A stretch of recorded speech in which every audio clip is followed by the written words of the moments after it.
బాబా చెప్పిన మాటల్లోనే మీకు చెప్పడానికి నేను ప్రయత్నిస్తాను. మౌనము అంటే పెదాల ద్వారా శబ్దం పలకకుండా ఉండడము కాదు, నీ మనసుని నిశ్శబ్దము చెయ్యడము.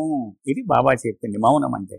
అది చాలా చాలా ఉన్నతమైనది. అది ఎందుకని ఈ మనసు యొక్క పని ఏమిటి? నిరంతరముగా ఆలోచనలు చేస్తూ చేస్తూ చేస్తూ చేస్తూ ఉంటుంది. ప్రతి ఆలోచన నుండి ఒక సంస్కార ముద్ర జనిస్తుంది.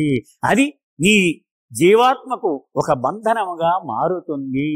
ఎన్ని ఆలోచనలు చేశావు, ఎన్ని బంధనాలు తగిలించుకున్నావు, నీవే ఆలోచించు కదా. అంచేత మనసుని మౌనము ఉంచితే సంస్కారములు పోగుపడము ఆగిపోతుంది.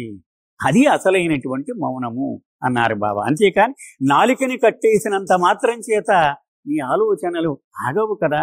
మనసుని కట్టేసినప్పుడు అప్పుడు అది అసలు సిసలైనటువంటి మౌనము. ఇంకా బాబా అంటారు, things that are real are given and received in silence. Baba వారి సమాధి పక్కన ఒక పెద్ద బోర్డు ఉంటుంది బయట, మీరు చూస్తే ఆ సమాధిలోనికి వెళ్లే ముందే యథార్థమైనటువంటి విషయాలు మౌనములోనే ఇవ్వబడతాయి, స్వీకరించబడతాయి కూడా.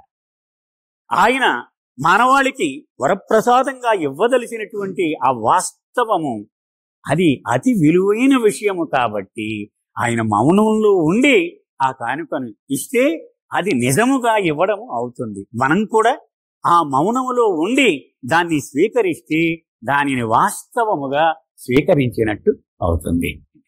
జై బాబా.